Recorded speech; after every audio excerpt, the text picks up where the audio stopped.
Фудбалерите на Осогово иако во Струмица заминаа со желба да прикажат добра игра и достојно да ги бранаат боите на клубот, сепак против Академија Пандев беа во подредена улога.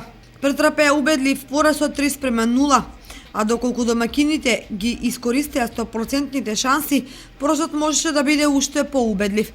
Жолтосините на овој натпревар беа надиграни и надтрчани, што значеше дека противникот не им дозволи да одиграат подобро. Слога 1934 од Виница помина уште полошо на гостувањето кај Беласица. Винничани се поразени со 6:0, што доволно зборува за тоа како и колку играл десеткуваниот состав по проблемите со санкционираните фудбалери. Лидерот на табелата Плачковица од Радовиш без проблеми го мина гостувањето во македонска Каменица, каде славеше со сигурни 4:0.